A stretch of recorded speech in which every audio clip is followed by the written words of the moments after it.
एक लड़की बहुत ट्रबल क्रिएट करती है तो उसके स्टेप फादर उसे बहुत ही डेंजरस से कैंप में भेज देते हैं जहाँ पर बहुत सारी इलीगल चीजें चलती है। उसी लड़की का बॉयफ्रेंड उस लड़की को ढूंढते हुए उसी कैंप पर पहुंच जाता है। अब आगे क्या होगा ये आज की हमारी मूवी बूट कैंप, जो 2008 की एक थ्रिलर हॉलीवुड मूवी है, इसमें हमें पता चलेगा। स्टार्ट करने से पहले मैं आप सबसे रिक्वेस्ट करता हूँ, अगर आपको वीडियो अच्छा लगता है तो प्लीज इसे लाइक और कमेंट जरूर कर दीजिएगा। अब बिना किसी देरी के एक्सप्लेनेशन स्टार्ट करते हैं। मूवी स्टार्ट होती है और हम एक लड़के को देखते हैं जिसका नाम है बेन। वो एक शॉप में काम करता था। उसके शॉप में एक लड़की आई जो कहती है, तुमने मुझे एक बहुत ही घटिया चीज सेल की थी, मुझे तुमसे अकेले में बात करनी है। यह लड़की और कोई नहीं तो उसकी गर्लफ्रेंड सोफी ही थी। उसे लेकर गए और ये दोनों मेकआउट करते हैं। एक पार्टी होने वाली थी, यहाँ पर सोफी ने उसे इन्वाइट किया। सोफी के घर पर उसके पेरेंट्स ने बहुत सारे लोगों को इन्वाइट किया हुआ था। एक्चुअल में उसके फादर की 2 साल पहले डेथ हुई थी। उसकी मदर ने किसी और से शादी कर ली है। सोफी को अपने स्टेप फादर अच्छे नहीं लगते तो उसे जलील करने के लिए उनके फ्रेंड्स के सामने उसने एक वीड की सिगरेट उसे दिखाई। कहती है क्या ये आपकी है। इसे स्टेप फादर को बहुत ज्यादा गुस्सा आ जाता है तो सबके सामने उसे एडमिट करने के लिए कहते हैं कि उसने अभी अभी झूठ कहा था। नेक्स्ट सीन में हम देखते हैं कि सोफी और बेन की पार्टी चल रही थी। बेन ने नोटिस किया कि सोफी के आर्म पर एक निशान है। उसके स्टेप फादर ने उसे बहुत ही जोर से पकड़ा था तो ये बहुत ही लाल हो चुका था। सोफी बेन से कहती कि मुझसे शादी कर लो, इसके बाद मुझे मेरी मदर के पास नहीं रहना पड़ेगा। बेन कहता है हमें इस रीजन की वजह से शादी नहीं करनी चाहिए, हमें एक दूसरे से प्यार करते हैं, ये रीजन होना चाहिए। ये दोनों इंटीमेट होने वाले थे तभी वहां पर कुछ अजीब से लोग पहुंच गए। वो जबरदस्ती सोफी को वहां से लेकर जाते हैं। बेन सोफी के पेरेंट्स से पूछता है कि ये सब क्या हुआ तो पेरेंट्स ने कहा कि सोफी को इस सब की जरूरत थी, उसे अब वो एक कैंप में भेजने वाले हैं। बेन कहता है कि आप उसके साथ ऐसा कर कैसे सकते हो। जिस कैंप में सोफी को भेजा गया है ये कोई भी नॉर्मल कैंप नहीं। जो बच्चे ट्रबल क्रिएट करते हैं उन्हें इस कैंप में भेज दिया जाता है जहां पर बहुत ही स्ट्रिक्ट डिसिप्लिन की वजह से उन्हें सुधारने की कोशिश की जाती है। अब इसके लिए उन्हें बहुत बड़ी बड़ी सजा भी दी जा सकती है। अगली सुबह जब सोफी को होश आया तो फिजी के एक आइलैंड पर थी। उसके साथ कुछ और भी लड़के थे जिन्हें भी इस कैंप में भेजा गया था। इन सबको जबरदस्ती एक बीच के पास ले जाया जाता है। सबका आइडेंटिफिकेशन हुआ और उनके पैर में एक डिवाइस लगा दिया गया। इस डिवाइस में ट्रैकर था जिससे कोई भी बचकर भाग ना सके। यहाँ सिक्योरिटी का हेड लोगन था। लोगन सबसे कहता है कि कोई भी यहाँ से बचकर जा नहीं सकता क्योंकि आसपास पूरा पानी है, तैर कर कभी भी किनारे तक तुम नहीं पहुंच सकते। इन सबको फिर एक सीमेंट के स्क्वायर से बांध दिया गया।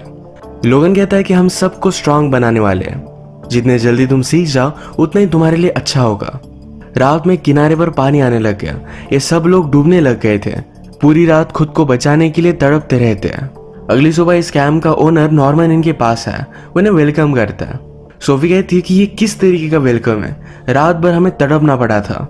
नॉर्मन ने कहा कि जिस तरीके से तुम्हें फील हुआ तुम यही चीज अपने पेरेंट्स को इतने सालों तक फील कराते आ रहे हो, वो भी तुम्हारी वजह से स्टक थे। इस कैंप में तुम्हें सही तरीके से बिहेव कैसे करना है ये सारी चीजें सिखाई जाएगी। दूसरे लड़के नॉर्मन को गालियां देने लग गए थे। एक को इन्होंने बहुत ज्यादा मारा। इन सबको एक लड़की से इंट्रोड्यूस करवाया गया जिसका नाम था एलन। एलन यहाँ पर पिछले 2 साल से थी और अब इस आइलैंड से वो जाने वाली थी क्योंकि अब वो सुधर चुकी थी। एलन सबको यहाँ पर सारी चीजों को लेकर गाइड करती है। बाकी कैंप के सारे स्टूडेंट ने ब्लैक शर्ट पहने हुए थे। वो कहती है ये तुम्हारी स्टेट ऑफ माइंड रिप्रेजेंट करता है। जैसे जैसे तुम में सुधार आएगा उसी तरीके से टी शर्ट का कलर हम चेंज करेंगे। पहले येलो होगा, उसके बाद व्हाइट और इसके बाद वो घर जा सकते हैं। सोफी जिस कैंप में थी वहां पर उसकी एक फ्रेंड बनी जिसका नाम था ट्रीना। ये दोनों डिस्कस कर रहे थे कि एलन जब यहाँ पर आई तो उसकी कंडीशन क्या थी। एलन ने कहा कि मैं बहुत ही ज्यादा फैट थी, अब यहाँ पर रहने के बाद वो शेप में आ चुकी है और उसका कोई भी मजाक नहीं उड़ाएगा। वो फैट थी तो इस वजह से टेंशन में खुद को हर्ट करती थी। अब उसका माइंडसेट बहुत ही स्ट्रांग हो चुका है। घर पर बेन ने सोफी की मदर से बात करने की बहुत कोशिश की। वो बार बार उसे कॉल करता था। एक दिन फिर सोफी की मदर बेन से मिलने के लिए आई। बेन ने उसे समझाने की कोशिश की कि सोफी ऐसा कुछ भी डिजर्व नहीं करती। बेन पूछता है कि वो कैंप कहाँ है। सोफी की मदर ने उसे बता दिया। बेन ने कहा कि तुम्हें उसे प्रोटेक्ट करना चाहिए। सोफी की मदर को बुरा लगा और वहां से चली जाती है। बेन ने उस कैंप के बारे में बहुत सारी इन्फॉर्मेशन निकलवाई। वो घर में अजीब तरीके से बिहेव करने लग गया। उसने एक ड्रग डीलर से ड्रग्स बाय किए, खुद को इंजेक्ट करने लग गया था। इसी के पैरेलल में सोफी को यहाँ एडजस्ट होने में बहुत ही टाइम लगता है। इन दोनों को एक दूसरे की बहुत याद आ रही थी। एक दिन कैंप में सोफी ने देखा कि इस कैंप में एक होल भी बनाया हुआ है। जो लड़के कुछ बात मानते नहीं उन्हें इस होल में डाल दिया जाता है। ये बहुत ही डेंजरस पनिशमेंट थी। एक दिन सब लोगों को एक जगह पर बुलाया गया। ट्रीना को सबके बीच में खड़ा किया जाता है। नॉर्मन कहता है ट्रीना को यहाँ आए हुए 3 वीक हो चुके हैं। अब ट्रीना ने जो भी किया था उसके बारे में उसे कन्फेस करना था। ट्रीना को सबके सामने बताना गलत लग रहा था, तो नॉर्मन ने कुछ बच्चों को चूज किया। ये सारे मिलकर ट्रीना को पुश करने लग गए, मारने लग गए। फाइनली ट्रीना कन्फेस कर देती है।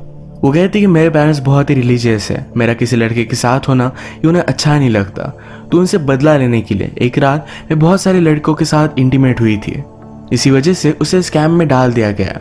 उसने जो भी किया उसे गलत लगता है और इसके लिए वो शर्मिंदा भी थी। सब लोग आकर फिर उसे गले लगाते हैं, कहते हैं हम तुम्हें सपोर्ट करेंगे। इसके बाद हम देखते हैं कि सब लोगों को बहुत ही स्ट्रिक्ट ट्रेनिंग दी जाती है। फिजिकली मेंटली स्ट्रांग होने के लिए सारी चीजें सिखाई जा रही थी। पैरेलल में बेन ने ड्रग डीलर से बहुत सारे ड्रग्स लिए थे। इस वजह से वो ड्रग डीलर डायरेक्टली उसके घर पर पहुंच जाता है। बेन को मारकर वहां से चला गया। ये सारी चीजें बेन के पेरेंट्स ने देखी, उन्हें सब कुछ पता चल गया था। गुस्से में बेन को भी उसी कैंप में भेजने का डिसाइड करते हैं। कैंप में एक रात सब लोग बहुत ही खुश थे। सोफी ने पूछा कि ऐसा क्या हुआ। ट्रीना उसे बताती है कि आज चिकन है, पर ये चिकन बाकी सारे लोग खा जाएंगे, उन्हें लास्टली ये मिलेगा ही नहीं। ट्रीना को चिकन बहुत पसंद था, तो एक पीस लेकर वो छुप कर खा रही थी। ये सारी चीज लोगन देख लेता है। वो कहता है क्या तुम्हें लगता है कि तुम सबसे स्पेशल हो, ये पीस तुम डिजर्व करती हो। अगर मैंने इस बात को रिपोर्ट कर दिया तो तुम कभी भी इस कैंप से नहीं निकलोगी। मैं तो अभी तुम्हें येलो शर्ट दिलवाने के लिए रिकमेंड करने वाला था। ट्रीना कहती कि प्लीज ऐसा मत करना। लोगन ने कहा कि हम दोनों को एक दूसरे की हेल्प करनी पड़ेगी। वो जबरदस्ती उसके साथ इंटीमेट हो जाता है। ट्रीना भी यहाँ से जल्दी से निकलने के लिए उसे कुछ भी बोलती नहीं। रात में बहुत बड़ा तूफान आया, इसमें सबके टेंट टूट चुके थे। इसे फिर से बनवाने के लिए सब लोगों को काम दिया जाता है। ट्रीना को सबका लीडर बना दिया गया था। काम करते करते सोफी बहुत ही ज्यादा थक गई। कहती कि प्लीज मुझे आराम करने दो। ट्रीना ने कहा कि अगर तुमने काम नहीं किया तो हम सबको सजा होगी। सोफी मानती नहीं, तो ट्रीना ने सबको ऑर्डर दिया कि वो सोफी को बहुत मारे, और सब लोग वैसा ही करते हैं। ये सारी चीजें कैमरे में नॉर्मन देख रहा था। वो अपनी कलीग मैरियन से कहता है कि जब भी हम इन लोगों को कुछ बुरा करने का चांस दे तो ये हमेशा वही करते हैं, कोई भी अपना दिमाग नहीं लगाते। इसी वजह से सारे यहाँ पर फंसे हुए हैं। नेक्स्ट सीन में हम देखते हैं कि बेन भी अब कैंप में आ चुका है। वो सोफी को देखता है जिसकी हालत बहुत ही खराब थी। उसे बहुत ज्यादा बुरा लगा। एक दिन सोफी को नॉर्मन ने उसके पास बुलाया। उसे दूध बिस्किट ऑफर करता है। सोफी कहती है ये तुम्हारी ट्रिक क्या है, मुझे कुछ अच्छा देकर मेरी थेरेपी करो, मैं इस तरीके से तुम्हारे स्कैम में आने नहीं वाली। बाकी सब लोगों को लगता होगा तुम बहुत ही लाइफ चेंज करते हो, पर मुझे ऐसा नहीं लगता। नॉर्मन फिर भी उससे क्वेश्चन पूछता है। उसने कहा कि तुम्हारे मदर फादर ने तुम्हें यहाँ भेजा क्यों। सोफी कहती कि मेरे स्टेप फादर ने मुझे यहाँ भेजा, मेरी मदर कभी भी ऐसी बात नहीं करती। सोफी को गुस्सा आ गया और वो यहाँ से चली जाती है। रात में बेन सोफी के पास आकर बैठता है। सोफी को उसे देखकर बहुत अच्छा लगा, पर एक दूसरे को जानते हैं ये किसी को भी पता नहीं चलने दे सकते थे। एक सीक्रेट जगह इन्होंने डिसाइड की और वहां पर जाकर मिल गए। बेन ने सोफी को कहा कि वो किस तरीके से यहाँ पर पहुंचा है। वो कहता है कि अब हम दोनों यहाँ से निकल जाएंगे, मैं तुम्हें बचाने के लिए आया हो। सब सोकर सोफी के आंखों में आंसू आ गए थे। अगले दिन बेन की भी ट्रेनिंग स्टार्ट हो जाती है। उसमें से एक लड़का था जिसे स्विमिंग आती नहीं थी, पर फिर भी जबरदस्ती उसे करवाई जाती है। वो आज ऑलमोस्ट डूबने वाला था। नेक्स्ट सीन में हम देखते हैं कि लोगन और ट्रीना के बीच में डील हुई थी। इस वजह से ट्रीना को येलो टी शर्ट मिल जाता है। अब सोफी को भी यहाँ आए हुए 4 वीक्स हो चुके थे, तो सबके सामने कन्फेस करने के लिए उसे बुलाया जाता है। वो कन्फेस कर नहीं थी, तभी सबको बुलाया गया और सोफी को बहुत मारते हैं। रोते रोते फिर सोफी ने सब कुछ कन्फेस किया। उसने कहा कि मैंने झूठ कहा था। मेरे स्टेप फादर की पार्टी चल रही थी, जिसमें मैंने कहा कि वो मेरे रूम में आकर रोज रात मेरे साथ जबरदस्ती करते हैं। इनसे उन्हें बहुत ही ह्यूमिलेट होना पड़ा था। सोफी को बहुत पछतावा आता है कि इस तरीके से वो झूठ बोली। आज रात बेन और सोफी ये दोनों फिर से मिले। बेन यहाँ से निकलने का प्लान कर रहा था। सोफी उससे कहती है कि शायद ये प्लेस मेरे लिए अच्छा है, मैंने झूठ कहा था और इसके लिए मैं बहुत ही शर्मिंदा हूँ। बेन कहता है कि जिस तरीके से लोग हमें ट्रीट करते हैं, इस तरीके से कोई भी नहीं कर सकता, हमें जल्दी से यहाँ से निकल जाना चाहिए। नेक्स्ट सीन में सब लोग खेल रहे थे। एक लड़का था जो बेन को बहुत ही परेशान कर रहा था। वो हर बार उसे मार कर नीचे गिरा देता था। बेन ने भी उसे दूर रहने की वार्निंग दी, पर फाइनली बेन ने चिढ़कर उसके प्राइवेट में जोर से मारा। इस कैंप के सारे स्टूडेंट को कहा गया था कि आप इस तरीके से लेटर लिखो जैसे आपके पेरेंट्स आपको लेटर लिख रहे हो। ये सब लेटर्स नॉर्मन को मिलने के बाद सोफी का लेटर वो पढ़ता है। सोफी ने लिखा था कि जैसे उसकी मदर ने उसे बहुत ही स्वीट लेटर लिखा हो, पर ऐसा कुछ भी नहीं था। वो सारी चीजें फेक कर रही थी और ये बात नॉर्मन को पता चल गई। नॉर्मन की कलीग मैरियान उसे कहती है, तुमने इस कैम को इसी तरीके से बनाया, यहाँ पर कोई भी झूठ कह सकता है, सिर्फ सर्वाइवल के लिए। नॉर्मन के जो भी सब तरीके हैं ये हमेशा उसे सही लगते हैं, इसमें उसे लगता है कि कुछ भी गलत नहीं है। हमने मूवी के फर्स्ट में देखा था कि सबके पैर में ट्रैकर था। बेन स्लोली इस ट्रैकर को किस तरीके से डीएक्टिवेट करते हैं सारी चीजें सीख लेता है। उसने फिर सोफी को लेकर यहाँ से भागने का प्लान बनाया। नॉर्मन जब पेरेंट्स की कॉन्फ्रेंस लेने के लिए गया हुआ था तभी उसके ऑफिस में जाकर जल्दी से चुरा लेते हैं। मैरियन भी ऑफिस में थी पर यहीं पर वो सो गई थी। बहुत ही चालाकी से उन्होंने अपना पासपोर्ट यहाँ से निकाल लिया। नॉर्मन की आइलैंड पर बोट थी जो लेकर ये दोनों वहां से चले जाते हैं। एक बहुत ही अच्छे से होटल में आए जो बेन ने ऑलरेडी बुक कर लिया था। अब अगली सुबह प्लेन से यहाँ से निकल जाने वाले हैं। वो दोनों बहुत ही खुश थे, आज यहाँ इंटीमेट हो गए। अगली सुबह निकल पाते उससे पहले ही कैंप के लोग यहाँ पर पहुंच गए। वो फिर से उन्हें पकड़कर कैंप में लेकर जाते। नॉर्मन सबसे कहता है कि बेन और सोफी ने जो भी किया इस वजह से सबको भुगतना पड़ेगा। 3 मंथ के लिए आप सबको कोई भी ब्रेक नहीं मिलेगा। इनके यहाँ के जो होल्स थे इनमें इन दोनों को डाल दिया गया। नेक्स्ट सीन में हम देखते कि बेन को जो तकलीफ देता था उस लड़की का नाम था डैनी। डैनी की अब कन्फेस करने की बारी आती है। उससे पूछा जाता है कि तुमने किया क्या।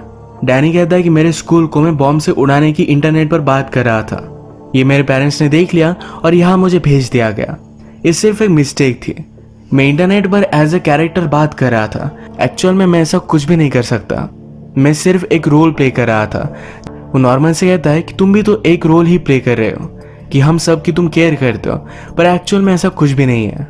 नॉर्मन को इस पर गुस्सा आया और सब मिलकर डैनी को बहुत मारते हैं। अब 1 वीक बीत चुका था और सोफी और बेन को होल से निकाल लिया जाता है। नॉर्मन ने बेन से बात की।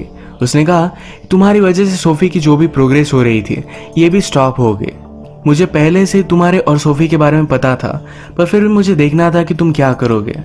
वो बेन से कहता है नेक्स्ट फ्लाइट लेकर तुम यहाँ से चले जाओगे। बेन इस बात से बहुत ही अपसेट हो गया। वो सोफी से बात नहीं कर रहा था तो सोफी कहती कि हुआ क्या।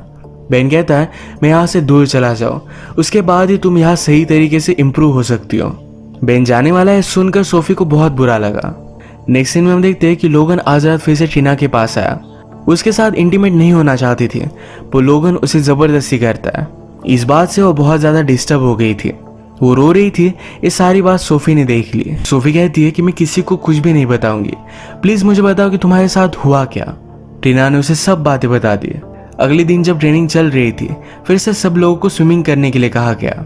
जैसे कि हमें पता है कि बेन को स्विमिंग नहीं आती तो सबके पीछे था। सब किनारे पर पहुंच गए। बेन नोटिस करता है कि डैनी पानी में डूब रहा है। उसने लोगन को बताने की कोशिश की पर लोगन कहता है कि डैनी को खुद स्ट्रगल करना पड़ेगा। बेन ने खुद जाकर डैनी को बचाने की कोशिश की पर डैनी मर चुका था। लोगन भी डर गया। वो बेन से कहता है कि सिर्फ एक एक्सीडेंट था, हम सबको बताएंगे कि यहाँ से भागने की कोशिश कर रहा था, इसी वजह से उसकी डेथ हो गई। अगर तुमने मेरी बात नहीं मानी तो हमेशा मैं तुम्हें इसी कैंप में रखूंगा। ये बात बहुत ही बड़ा इशू बन गया था। नॉर्मन ने लोगन को अपने पास बुलाया। वो कहता है अब मैं तुम्हें इस कैंप में नहीं रख सकता। लोगन कहता है तुम मेरे बिना यहाँ पर कुछ भी नहीं कर सकते। नॉर्मन कहता है कि तुम यहाँ इलीगली हो, मिलिट्री को मैं कॉल करूंगा और तुम्हें घसीटते हुए लेकर जाएंगे। नॉर्मन फिर लोगन को सबके सामने लेकर आया। वो उसे भी अपने क्राइम को कन्फेस करने के लिए कहता है।